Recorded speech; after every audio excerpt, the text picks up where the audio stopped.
A Rádio Maria Brasil apresenta Catequese com o Padre André Victor. Bom dia a todos os ouvintes neste momento conectados conosco pelas redes sociais, Instagram, Facebook e canal no YouTube da Rádio Maria Brasil. Bom dia também a todos que nos acompanham pelo site e aplicativo da nossa rádio. Sejam bem-vindos ao programa Catequese com o Padre André Victor, dando continuidade aos nossos estudos sobre a teologia do corpo de São João Paulo II. Acolho cada um de vocês com muita alegria e hoje em nosso programa nós falaremos sobre o seguinte tema: no ato conjugal, as finalidades unitivas e procriativas são inseparáveis. Padre André, bom dia, sua bênção. Vamos invocar aqui a Santíssima Trindade, nosso Deus unitrino, em nome do Pai, do Filho e do Espírito Santo. Amém. Vinde, Espírito Santo, enchei os corações dos vossos fiéis e acendei neles o fogo do vosso amor. Enviai o vosso Espírito e tudo será criado e renovareis a face da terra.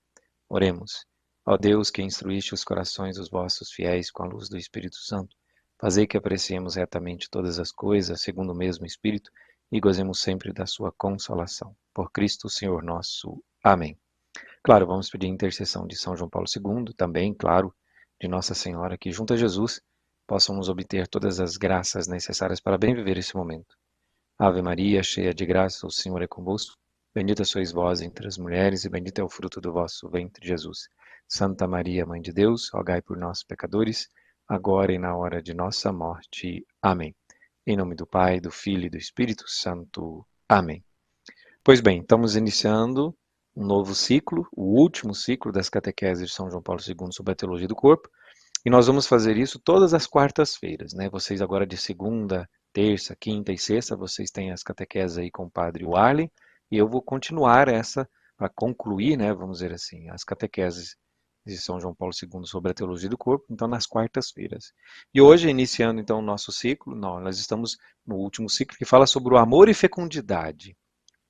Lembre-se, essas 16 catequeses que nós vamos falar aqui, tem como fundamento aqui o amor e a fecundidade no relacionamento, né, no ato conjugal entre homem e mulher, né, o amor e a fecundidade. E hoje, nossa primeira catequese desse ciclo, nós vamos falar sobre o ato conjugal, né, e as finalidades, unitiva e procriativa, né. Essas são as duas finalidades do ato conjugal. Tá?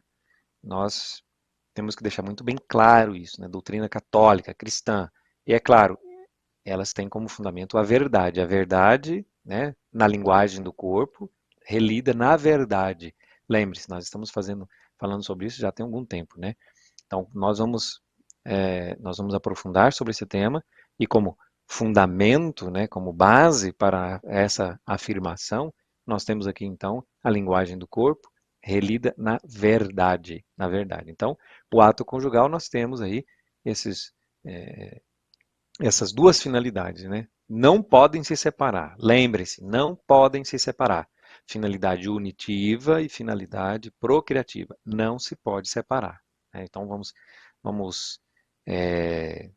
começar aqui então a nossa catequese. Já falei muito, né? Vamos lá. Bom, as reflexões anteriores, né, até agora, estou lendo aqui o texto de São João Paulo II sobre o amor humano. Essas reflexões anteriores sobre o amor humano no plano divino ficaram, de algum modo, incompletas. Ficariam incompletas se, claro, não procurássemos contemplar a aplicação concreta no âmbito moral, conjugal e familiar. Bom, ficaria incompleto se a gente agora não colocasse isso na moral, no agir mesmo ali, né, na moral familiar, né, e na moral conjugal. Então vamos lá. Nós vamos aqui, São João Paulo II, utilizando aqui, relendo, né, e tendo como base um documento da igreja que é fundamental e importantíssimo para você, para mim. Então, existe isso na internet, é o Humanae Vitae, um documento riquíssimo, forte, sim, forte, por quê? Porque na igreja nós não podemos abrir mão da verdade e nós não podemos sermos infiéis aos preceitos e ensinamentos de Cristo, né? Ide pelo mundo, ensinai a observar tudo o que eu vos prescrevi, que eu determinei. Então, nós não podemos fugir disso, né? E esse documento, o Humanae Vitae, é fundamental para entendermos aqui, então, sobre o amor e a fecundidade, né? Esse documento escrito por Paulo VI. Olha só, hoje São Paulo VI. Vamos lá. Queremos realizar esse passo ulterior, né? Assim, essa questão da moral, né? Conjugal e familiar, né? Nos levará à conclusão do nosso longo caminho sob o sinal de um importante pronunciamento do magistério recente, ou seja, a encíclica Humanae Vitae, que o Papa Paulo VI publicou, hoje São Paulo VI, né? Publicou em julho de 1968. Releremos esse significativo documento à luz dos resultados a que chegamos, examinando o inicial desígnio divino e as palavras de Cristo que a ele se referem. Vamos analisar então aqui na Sagrada Escritura, pegando aqui como fundamento, como base aqui esse texto da Humanae Vitae. Então, olha só, o que diz a Humanae Vitae lá no número 11, sobre essa questão das finalidades unitiva e procriativa do ato conjugal, que são inseparáveis. Olha só, a Igreja ensina que qualquer ato matrimonial deve permanecer aberto à transmissão da vida. De novo, lá o Humanae Vitae número 11. A Igreja ensina que qualquer ato matrimonial, qualquer ato conjugal, deve permanecer aberto à transmissão da vida. Aqui, então, na finalidade procriativa. Essa doutrina, muitas vezes exposta pelo magistério, está fundada sobre a conexão inseparável que Deus quis e que o homem não pode alterar por sua iniciativa. O que Deus uniu, o homem não pode separar. Isso é uma frase também, uma normativa, né, de Jesus, né? Portanto, o que Deus uniu, o homem não separe. Então, essa é a base, né? Conexão inseparável, que Deus quis e que o homem não pode alterar por sua iniciativa. Não pode alterar sobre essa iniciativa o quê? Entre os dois significados do ato conjugal. Quais são esses dois significados? O significado unitivo e o significado procriativo. Isso lá em Humanae Vitae 12 agora. Pois bem, as considerações que São João Paulo II aqui se propõe refere-se particularmente ao trecho da encíclica Humanae Vitae, que trata dos dois significados do ato conjugal, né? Então é só isso. Ele vai pegar esse texto da Humanae Vitae para falar sobre esses dois significados do ato conjugal e de sua conexão inseparável. Dois significados do ato conjugal, unitivo e procriativo, e a sua conexão inseparável. Nas reflexões sobre o sinal sacramental,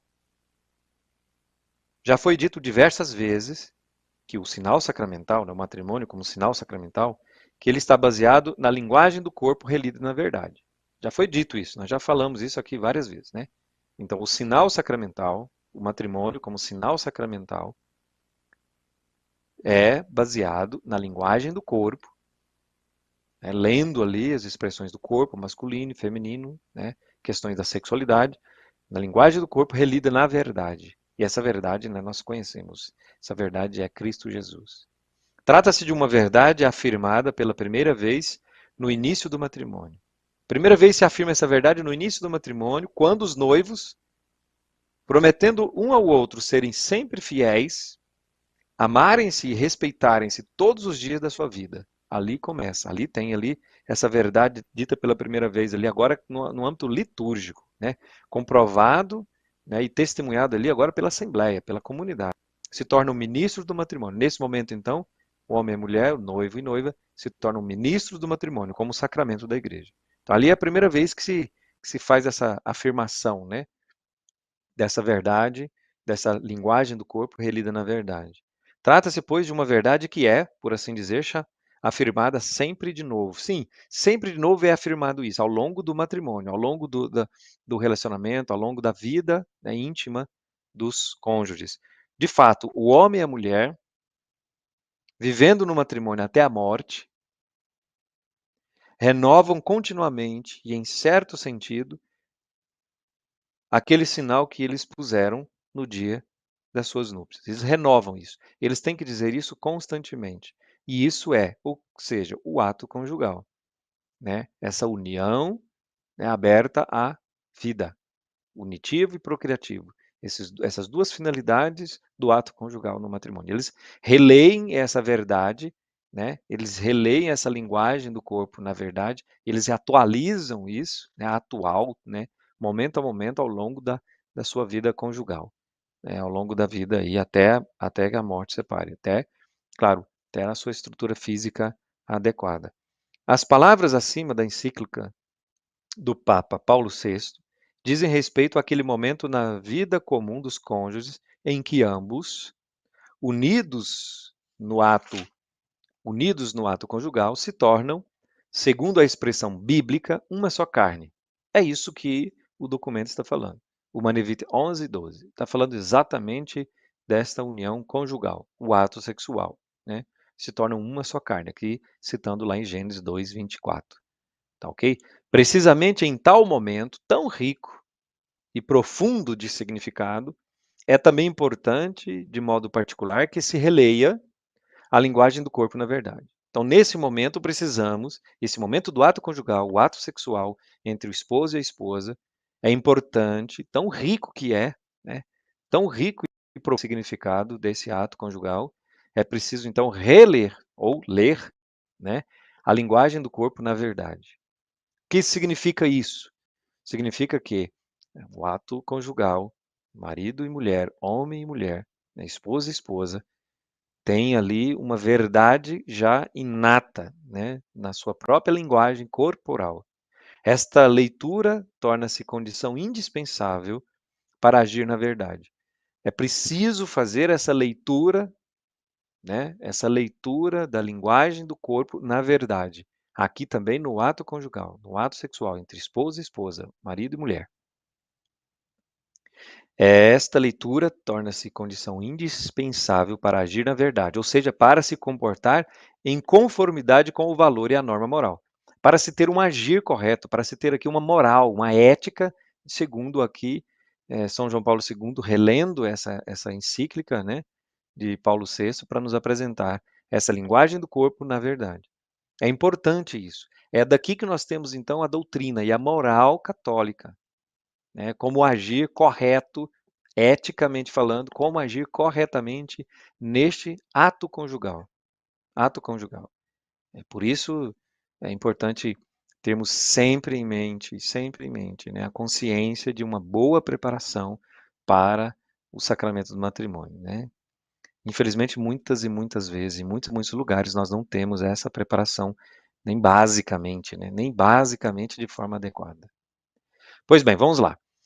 A encíclica não só recorda essa norma, essa moral, né, como agir corretamente, tendo como base então essa linguagem do corpo na verdade. Então a encíclica não só recorda essa moral, esse comportamento, né, verdadeiro, né, conforme o valor e a norma moral, a encíclica não só recorda essa norma, mas procura também dar-lhe o adequado fundamento.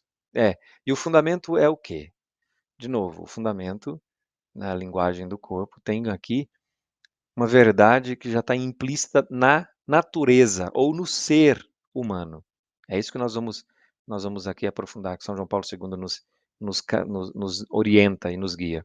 Para esclarecer mais a fundo aquela conexão inseparável que Deus quis, que nós já falamos, essa conexão inseparável. Deus quis isso, então o homem não separe. O homem não vai dar pelas suas maneiras ou suas atitudes separar isso. Deus quis essa união entre a finalidade unitiva e procriativa. É inseparável. Deus quis que isso fosse inseparável. Para esclarecer mais a fundo essa conexão inseparável que Deus quis entre os dois significados do ato conjugal, ou seja, unitivo e procriativo, Paulo VI assim explica, assim exprime na frase seguinte. Olha só, em Humanae Vitae 12, olha só. Pela sua estrutura íntima, o ato conjugal, ao mesmo tempo que une profundamente os esposos, ou finalidade unitiva, torna-se aptos para a geração de novas vidas. Ao mesmo tempo essa união, né, que une profundamente os esposos no ato conjugal, que é o prazer sexual, ao mesmo tempo que une profundamente, torna-os aptos para a geração de novas vidas. Ao mesmo tempo. Ao mesmo tempo, é a estrutura íntima. Pela sua estrutura íntima desse ato conjugal, nós percebemos isso. Ao mesmo tempo, tem esse profundo, né, essa unidade profunda entre os esposos e também essa geração de novas vidas. Atos, né, capazes para gerar novas vidas, segundo leis inscritas no próprio ser do homem e da mulher. Está inscrito na natureza. O ser humano, em busca da verdade, a ciência verdadeira, né? Em busca da verdade, ela observa a natureza, aqui o ser das coisas, e extrai daí então uma lei natural, uma lei que, claro, nós sabemos, né? Além da lei positiva, a lei positiva que os homens fazem, mas a lei natural, essa lei natural é inscrita por Deus no ser das coisas. Então nós aqui chegamos a esse fundamento mais uma vez, né? Uma linguagem do corpo, na verdade, uma leitura, né? A linguagem do corpo relida na verdade, nós chegamos a essa conclusão aqui de uma maneira correta de agir, né? Uma moral, uma ética sobre o ato conjugal entre o homem e a mulher no matrimônio. Então, olha, está inscrito no próprio ser do homem e da mulher essa questão da finalidade unitiva e essa finalidade procriativa. É íntimo, né? Torna-se, então, aqui, essa estrutura íntima mostra que essas finalidades estão em próprio ser do homem e da mulher. Observemos que na frase precedente, o texto apenas citado trata sobretudo do significado, né? E na frase seguinte, da estrutura íntima. Anteriormente, no Manevite 11, nós falamos ali dos dois significados, né? Só reler aqui para vocês verem. Os dois significados, assim, a igreja ensina que qualquer ato matrimonial deve permanecer aberto à transmissão da vida. Então, aqui tem o unitivo e o procriativo, né? Inseparáveis. Então, aqui, nesse primeiro, nós falamos do significado, né? E na frase seguinte, da estrutura íntima, isso, ou seja, da natureza da relação conjugal. Definindo esta estrutura íntima, o texto faz referência às leis inscritas no próprio ser do homem e da mulher, né? Essa estrutura íntima aqui, ele citando isso, faz referência, então, a uma lei que está inscrita na própria natureza humana, no próprio ser o homem e ser mulher. A passagem da frase que exprime a norma moral para a frase que explica e motiva, que a explica e motiva, é particularmente significativa. Olha só, a encíclica induz a procurar o fundamento na norma, que determina a moralidade das ações do homem e da mulher no ato conjugal. Induz a isso, buscar isso, né? E aonde? Na natureza do mesmo ato. É de lá, na natureza do ser, dessa estrutura íntima do ser homem, ser mulher, dessa linguagem do corpo, no ato sexual, né, relida nesta verdade, essa verdade que o próprio ser nos traz, essa lei, é de lá que nós temos esse fundamento, né? E ainda mais profundamente, na natureza dos mesmos sujeitos que atuam, ou seja, a natureza mesma do homem e da mulher ali no ato conjugal. Deste modo, a estrutura íntima, ou seja, a natureza do ato conjugal, constitui a base necessária para uma adequada leitura e descoberta dos significados. Uma adequada leitura é necessário, né? A base é necessária para uma adequada leitura e descoberta dos significados, unitivo e procriativo, né? Que devem transferir-se na consciência e nas decisões das pessoas agentes. Então, nós temos que ter essa consciência para que termos decisões sóbrias, decisões maduras, decisões que não sejam tomadas, né, na flor da emoção, né, ali na superficialidade de um afeto, de um sentimento. Precisamos, é a base necessária para uma adequada leitura e descoberta dos significados unitivo e procriativo, que devem transferir-se na consciência e nas decisões das pessoas agentes. É importantíssimo nós termos uma formação de preparação para o matrimônio que possa aprofundar de forma clara, precisa e com coragem, né, esses temas, para que a gente não possa, então, chegar ao matrimônio, né, ou ministrar o sacramento do matrimônio, os ministros são os noivos, né, mas assim, a igreja não possa, para que a igreja não possa cometer uma negligência, vamos dizer assim, de não instruir, de não orientar, de não formar, né, uma futura família, um futuro casal aí, no esposo e esposa, né? Pois bem, é necessário para estabelecer a adequada relação entre esses significados inseparáveis. É necessário isso, né, para fazer essa adequada relação. Dado que o ato conjugal, ao mesmo tempo, viu? Dado que o ato conjugal, ao mesmo tempo, une profundamente os esposos, nós já lemos isso no Manevita, e, juntamente, os torna aptos para a geração de novas vidas, então, dado que isso, ao mesmo tempo, acontece, essa união e essa geração, essa aptidão para a geração de uma nova vida, e essa união profunda, né, o unitivo e procriativo, dado que o ato conjugal faz isso, e tanto uma coisa como outra acontece pela sua estrutura íntima, que nós já falamos, né? Isso acontece porque intimamente, essa estrutura íntima está no ser do homem e ser da mulher. Daqui se conclui que a pessoa humana deve ler contemporaneamente os dois significados do ato conjugal. Ou seja, deve ler isso contemporaneamente, ou seja, ao longo da história da humanidade, né, o ser humano, o homem e a mulher devem ler dessa forma, né, com esse fundamento, essa linguagem do corpo, homem e mulher, masculino e feminino, no ato conjugal, no ato sexual, essa verdade inscrita no ser, né, na estrutura íntima, essa verdade, né, da união e da procriação. Aqui se conclui que a pessoa humana deve ler contemporaneamente esses dois significados do ato conjugal, unitivo e procriativo, e também a conexão inseparável entre os dois significados do ato conjugal. Nós vamos aprofundar mais sobre isso, né? Olha, essa conexão inseparável, isso tem que estar claro.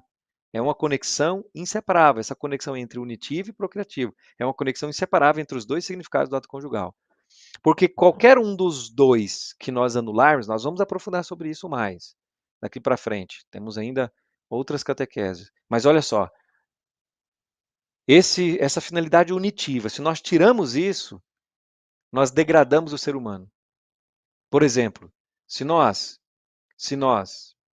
tiramos o unitivo e ficamos só com o procriativo, o ser humano passa a ser uma barriga de aluguel, passa a ser um banco de espermatozoides. Mais nada do que isso.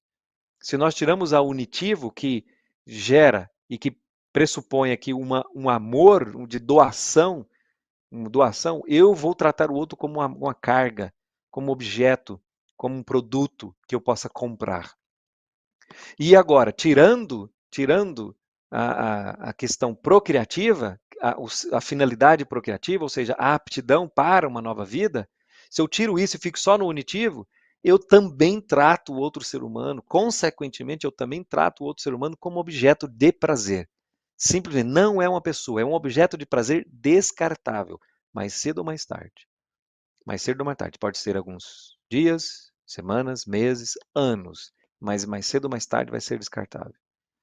Então, aqui nós temos aqui o fundamento. Nós estamos só começando, tem muita ainda catequese para falar sobre isso, né? Muita catequese. Essa conexão inseparável, esses dois significados, unitivo e não se trata aqui de outra coisa senão, olha só, a afirmação de ler na verdade a linguagem do corpo. É isso, é ler na verdade a linguagem do corpo. E o corpo, na sua essência, na sua estrutura íntima, no seu ser, tem essa lei natural, que o homem não pode abolir. Ler, na verdade, a linguagem do corpo, como foi dito diversas vezes nas precedentes análises bíblicas. Nós já falamos sobre isso. A norma moral, ensinada constantemente pela igreja, neste âmbito do ato conjugal, e recordada e confirmada por Paulo VI na encíclica Humanae Vitae, deriva da leitura da linguagem do corpo na verdade. É isso. Esse é o fundamento. Esse é o fundamento. Linguagem do corpo lido na verdade. Na verdade, a ciência tem essa finalidade de observar a natureza. Então vamos analisar a natureza humana no seu corpo humano. Vamos, ciência. Vamos lá? Vamos analisar com ciência, né? Pela ciência, na ciência, o corpo humano. Ali nós vamos então ler essa linguagem do corpo e, na verdade, nós vamos ter então essa afirmação moral, ética, do ato conjugal que a igreja proclama e não vai abrir mão disso nunca. Não se separa. Não se separa a finalidade unitiva da procriativa no ato conjugal, no matrimônio, né? Trata-se aqui da verdade. Primeiro, na dimensão ontológica. Sim, nós estamos falando aqui de ontologia, nós estamos falando aqui de ciência, do corpo humano. Analisar o corpo humano, masculino e feminino. Qual a finalidade? O órgão sexual masculino é externo, o órgão sexual feminino é interno.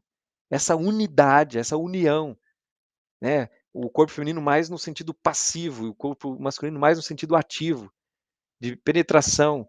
Então, tudo isso aqui é ciência dizendo claramente. É verdade, é essa que é. Uma verdade, primeiro na dimensão ontológica, e depois, claro, em consequência, né, na dimensão subjetiva e psicológica. Sim, aqui no interior mesmo, no sentido, no significado profundo, mas pessoal, né, humano, né, agora pessoal, de cada pessoa mesmo, essa inclinação está aí. O texto, nessa dimensão subjetiva e psicológica, o texto da encíclica salienta, no caso em questão, né, essa união, as duas finalidades que são inseparáveis, né, trata-se de uma norma de lei natural. A igreja não está falando aqui nada além disso, nada além do que é natural, natural, confirmada com, claro, com a Sagrada Escritura, com a revelação de Deus. É isso. Pois bem, queridos irmãos, era isso que nós devíamos hoje, que nós estávamos aqui aptos para falar para vocês, essa primeira catequese desse ciclo, sexto ciclo das catequeses de São João Paulo II, né? Sexto e último ciclo, que fala sobre o amor e a fecundidade, né? Esse ato conjugal, né? Na doutrina moral da igreja. Olha só que interessante. Então, o ato conjugal entre o esposo e a esposa no matrimônio, o ato conjugal, as finalidades unitiva e procriativa são inseparáveis, né? O ato conjugal, inseparáveis. Por isso, nós não podemos aceitar que o ato sexual, o ato conjugal, possa se realizar, consequentemente, nós vamos chegar mais profundamente, né? Nós vamos aprofundar mais ainda sobre esse tema, mas nós não podemos admitir que o ato conjugal, o ato sexual, o ato conjugal, um homem e mulher, né, possa se realizar antes do matrimônio, né, fora do matrimônio, fora do matrimônio. Isso não dá. Tamanha profundidade e a verdade sobre isso, né? E a igreja é a igreja de Cristo e tem como fundamento a verdade, que é Cristo. Eu sou o caminho, a verdade e a vida. Ela não pode negar a si mesma e não pode ser infiel ao seu fundador, a Cristo Jesus. Bom, queridos irmãos e irmãs, era isso que eu queria dizer para vocês, né? Vamos às nossas interações, se tiverem, né? Não estou ouvindo aqui a Vanessa. Vanessa, por favor, cadê o Carlos? Oi, tá me ouvindo? Oi. Agora sim, agora sim. Temos algumas participações, padre, aqui em nossas redes sociais. Eu gostaria de agradecer a participação do Ionaldo Souza, um ouvinte muito assíduo nosso aqui, participa todos os dias em nossos programas. Também a Marielle Cardoso, outra ouvinte assídua em nossos programas. Kelly de Oliveira, Marilúcia Oliveira, Marlene Tavares, Neuza Castelo Alves, a Thalissa, que é uma nova voluntária nossa aqui na Rádio Maria. Seja bem-vinda, Thalissa. E a Marielle Cardoso diz assim: Padre, bom dia, Padre André, sua bênção. Bom dia, Deus abençoe a você e a toda a sua família. O tema dessa catequese hoje é tão necessário, especialmente para os noivos atualmente. Deveria ser obrigatório em todos os cursos de noivos, ela diz. Eu concordo com você e meu sonho, né, como padre, como pároco, meu sonho seria, estou tentando, né, meu sonho seria que a formação para o matrimônio não fosse mais, de maneira alguma, não fosse mais só uma tarde, num final de semana, num sábado, por exemplo, 1h30, 2 horas. Não, não, não, não. Que fosse uma formação intensa, né? Porque parece incoerente, né? Uma coisa que é para o resto da vida, para toda a vida, até que a morte o separe, fazer uma preparação assim tão simples, né? Tão pobre, tão superficial, né? Ah, mas as pessoas elas namoram, sim, algumas namoram meses, algumas namoram anos, tá? Mas isso conhece o quê? Conhece as manias, conhece os defeitos e algumas qualidades. Tá, mas e aí? e essa profundidade que dá a revelação divina, né? Meu sonho, vamos dizer assim, como um pároco, seria que uma formação para o matrimônio se estendesse aí por, não por dias, nem por meses, né? Mas, então vamos preparar, vamos nos casar. Assim que começar o namoro. Começou o namoro, já tem que se pensar. Porque se você namora não pensando no casamento, olha, então, desculpe, mas não, você está utilizando uma pessoa como um brinquedo, um brinquedo. Por isso não é possível, né, jovens, muitos jovens mesmo, né, sem ainda imaturos, e pai e mãe, né, acharem bonitinho. Nossa, estão namorando, 12, 13 anos, estão namorando, que bonitinho. Cuidado, isso não é brincadeira. Isso não é brincadeira, né? O ser humano tem uma dignidade altíssima, né? Então precisa de uma maturidade para um relacionamento tão profundo e tão forte que é o amor, né, conjugal. Então precisamos repensar muito bem nisso. De novo, né, desculpe aí a delonga. Pode falar, padre. Te Pode, interrompi. pode concluir. E essa questão de tempo em relacionamento é muito difícil a gente estabelecer tempo, né, padre? Até mesmo porque vai muito do relacionamento de cada um, da oração, da espiritualidade de cada casal, né? Sim, é muito relativo, é muito. Dizem que se você só vai conhecer uma pessoa, não completamente, depois que você comer 1 quilo de sal com ela, né? Imaginando que sal você coloca uma pitadinha assim de vez em quando, né? Uma vez por dia, né? Uma pitadinha. Imagina 1 quilo de sal, você gastar 1 quilo de sal, você vai conhecer essa pessoa. Eu digo que nem 5 quilos de sal, né? Você vai conhecer uma pessoa profundamente. Mas Deus conhece as pessoas profundamente. Então nós vamos ouvir o autor, né? Você não compra um equipamento aí e vai ler o manual, e esse manual foi escrito por quem? Por o autor, quem inventou, quem criou. Então vamos ouvir quem criou, vamos ouvir quem criou sobre você e eu, sobre nossa estrutura, né, psíquica, né, fisiológica, sobre nosso ser humano. Vamos ouvir o dono, vamos dizer assim, o autor, sobre como nós somos, como nós deveremos ser, né? Devemos ser. E isso é olhar para Jesus Cristo. Ele é Deus que se fez homem para mostrar para você e para mim, né, como devemos agir. São essas as nossas participações hoje, padre. Muito obrigado pela participação de todos vocês, tá bom? Que Deus abençoe a cada um de vocês e as suas famílias, tá bom? Peço que vocês se unam a nós na oração, né? Temos que ficar unidos em comunhão e oração. Então vocês daí, nós de cá, vamos nos unir em oração. Vocês daí intercedendo pela Rádio Maria, nós aqui em todos os nossos momentos oracionais também intercedendo, rezando por cada um de vocês, tá bom? Peço essa oração de intercessão aí de vocês, tá bom? E vocês também podem nos ajudar a divulgar a Rádio Maria. Siga-nos nas redes sociais, tá bom? Se inscreva no nosso canal do YouTube, divulgue, compartilhe. Nós temos as redes sociais por enquanto, né? Nossa Senhora que nos prepare aí para também ter aí FM, AM espalhados aí pelo Brasil todo, né? Mas somos uma grande família aqui no Brasil, precisamos de muitos recursos. Você pode nos ajudar a divulgar a Rádio Maria, né, pelas redes sociais, como você puder, tá bom? Peço que vocês também colaborem com a Rádio Maria. Nós não temos outros recursos a não ser a sua generosidade, tá? Nós não temos propaganda, patrocínio, nada disso. É somente a sua generosidade, tá bom? Muitíssimo obrigado por vocês, né, aqueles que já colaboram regularmente ou esporadicamente, muitíssimo obrigado. E você que não fez ainda, faça essa experiência. Lá no nosso site você tem essas informações todas aí para nos ajudar, tá bom? Muito obrigado e por intercessão de Nossa Senhora e de São João Paulo II, abençoe-vos o Deus Todo-Poderoso, Pai e Filho e Espírito Santo. Amém. Amém. Glorificai o Senhor com vossa vida e com seu corpo, e de em paz que o Senhor vos acompanhe. Graças a Deus. Obrigada mais uma vez pela sua participação, querido ouvinte. Que Deus abençoe muito cada um de vocês. Lembrando que hoje à tarde a nossa programação está cheia de muitos programas bacanas, programas bons de espiritualidade também aí para o seu crescimento espiritual para cada um de vocês. 15 horas nós temos o Terço da Misericórdia, 15h30 tem programa Caminhos de Santidade com o Padre Emerson Bento e às 18 horas tem também o Terço Mariano, para nós rezarmos juntos e clamarmos a intercessão de nossa mãezinha, Maria Santíssima. Uma excelente quarta-feira para cada um de vocês, a gente se encontra mais tarde. Rádio Maria Brasil, uma voz católica em sua casa.